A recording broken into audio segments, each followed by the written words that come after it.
You think Inside Out was born from kindness. That is the first misdirection.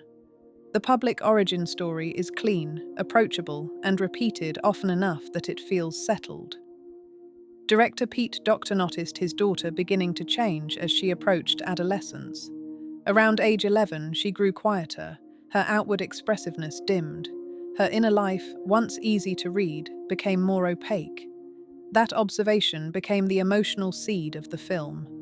Development began in 2009, with Ronnie Del Carmen joining as co-director, and the project slowly evolved through Pixar's iterative process.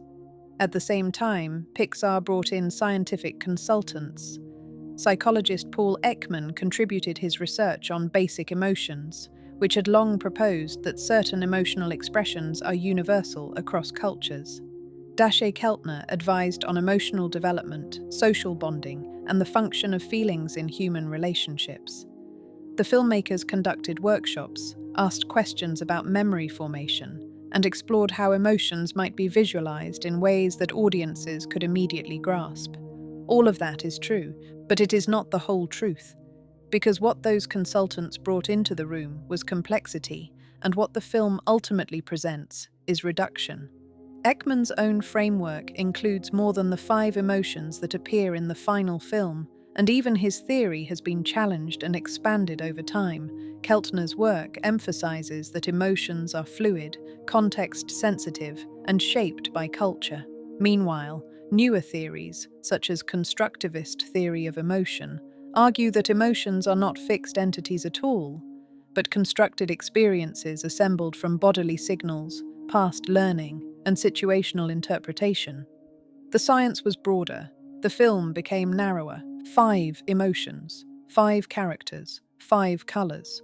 That is not simply an artistic decision. It is a structural constraint imposed by storytelling, production, and global distribution. A film must be legible quickly. It must translate across languages and cultures.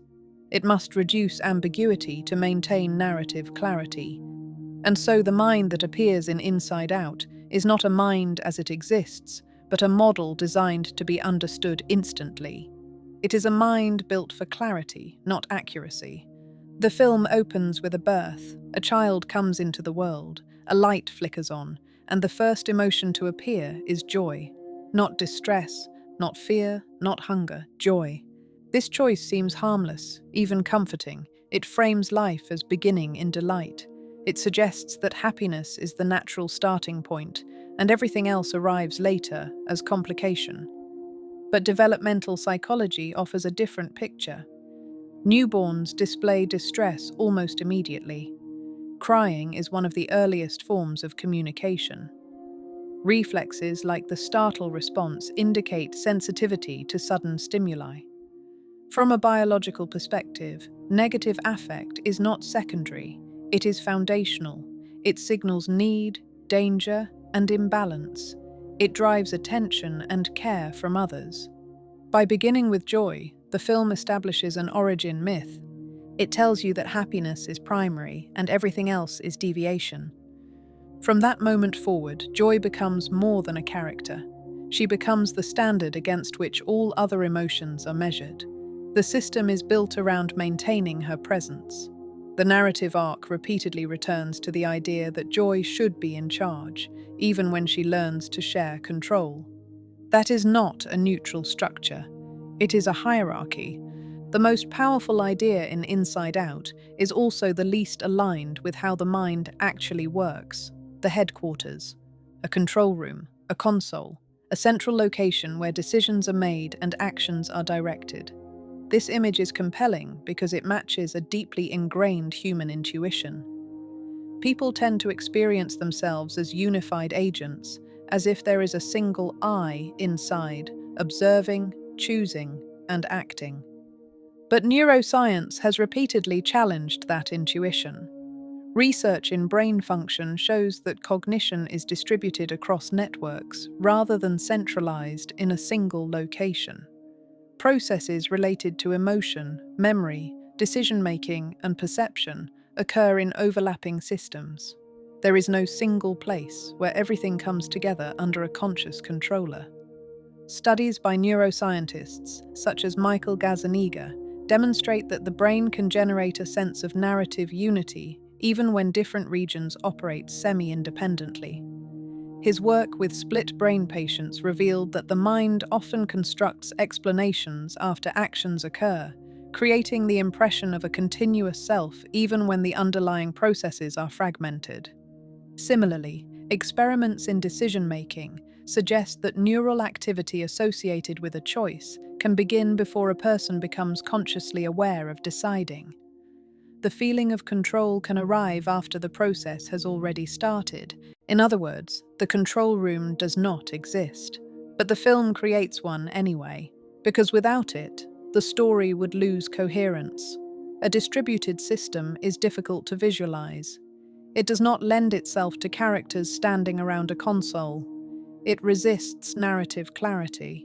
So the film gives you a center, not because the mind has one, but because the audience needs one. Another central feature of the film is its depiction of memory. Memories appear as glowing spheres. They can be stored, replayed, carried, lost, or restored. Some are designated as core memories, foundational events that define identity and support the structure of personality. This representation feels intuitive. People often speak about holding on to memories or losing them, and certain experiences do seem to shape who we become. But cognitive psychology paints a more unstable picture. Memory is not a fixed recording, it is reconstructive. Each time an event is recalled, it is reassembled, influenced by current emotions, beliefs, and context. Over time, memories can change significantly, not because they are replaced, but because they are continuously rewritten. Research into false memory demonstrates how easily recollections can be altered or even created through suggestion. Emotional tone can shift as well, with the same event being remembered differently depending on later experiences. The idea of stable, core memories is especially misleading. While some experiences are more emotionally salient than others, identity is not built on a small set of unchanging moments. It is dynamic, evolving as interpretations shift. The film turns memory into objects. In reality, memory is a process, and by stabilizing memory, the film stabilizes identity. It suggests that the self has a structure that can be damaged and repaired in clear ways. That suggestion is comforting. It is also a simplification. The 5 emotions in Inside Out are carefully chosen: joy, sadness, fear, anger, disgust. Each is distinct, each has a clear function, each can be personified without too much ambiguity. But what is absent is just as important as what is present. There is no shame, no guilt, no envy, no humiliation, no obsessive thought, no numbness, no lingering resentment. These are not minor details. They are central to human experience, especially during adolescence, the very period the film addresses. Modern psychological models describe emotion as far more varied and complex than a handful of categories. The circumplex model of affect, for example, maps feelings across dimensions such as arousal and valence, producing a continuous field rather than discrete units. Many of the excluded emotions share a key feature. They resist organization. They do not behave like team members. They linger, overlap, contradict, and interfere with one another. They can persist without clear cause. They can attach to thoughts in ways that are difficult to separate. They are difficult to narrate. And because they are difficult to narrate, they are excluded. The film depends on the idea that emotions can be organized into a system that functions coherently. The missing emotions would disrupt that system. One of the most discussed aspects of Inside Out is its treatment of sadness. The film presents sadness as necessary, even beneficial. It shows that expressing sadness can lead to comfort, connection, and repair. This aligns with research suggesting that visible distress can elicit support from others and strengthen social bonds. But the film goes further than recognition. It assigns sadness a function. Sadness must prove its usefulness. It must contribute to the system. It must help restore balance. This reflects a broader cultural emphasis on emotional regulation, the idea that feelings should be understood, managed, and integrated into a productive framework. Yet psychology also recognizes forms of emotional experience that do not resolve in this way. Conditions such as major depressive disorder involve prolonged states that do not lead to insight or reconnection.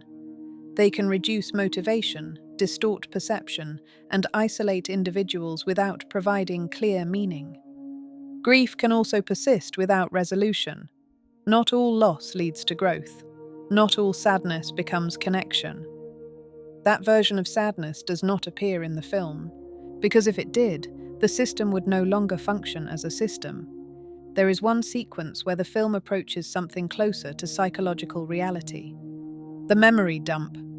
In this space, forgotten memories fade and disappear entirely.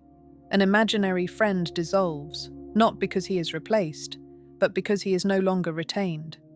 This moment aligns more closely with how forgetting works. Neural connections weaken over time when they are not reinforced. Entire aspects of earlier life can become inaccessible. But more importantly, the scene reveals something the rest of the film avoids. Loss is not always meaningful. Sometimes it is simply loss.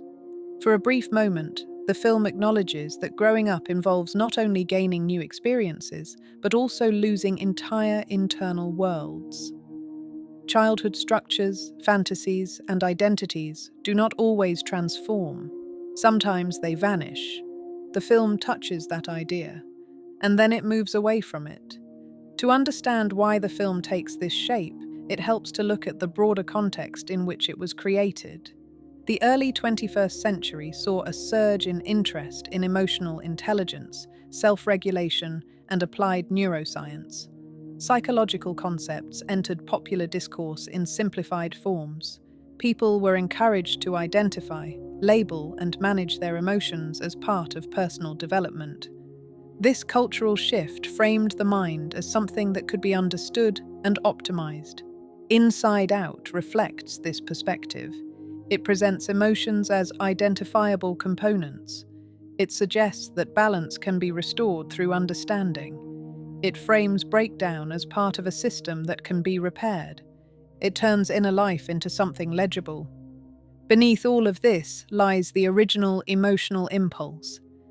A parent looks at a child and realizes that the child's inner world is no longer fully accessible. That moment is not only curiosity, it is also loss. The film responds to that loss by constructing a model. It creates a way of seeing inside, a way of explaining behavior, a way of restoring a sense of understanding. Not because the mind truly works that way, but because the alternative is harder to accept, that another person's experience may remain partially unreachable. The reason Inside Out feels meaningful is that it offers access.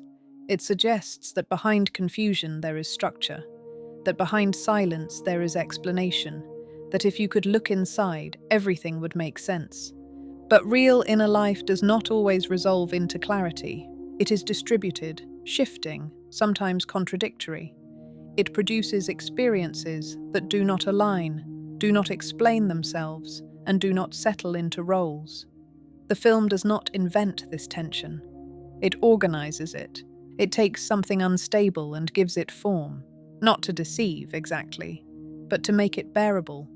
And that is the deeper story, not just a film about emotion, but a response to the limits of understanding, a way of turning uncertainty into something visible, even if that visibility is, in the end, a carefully constructed illusion.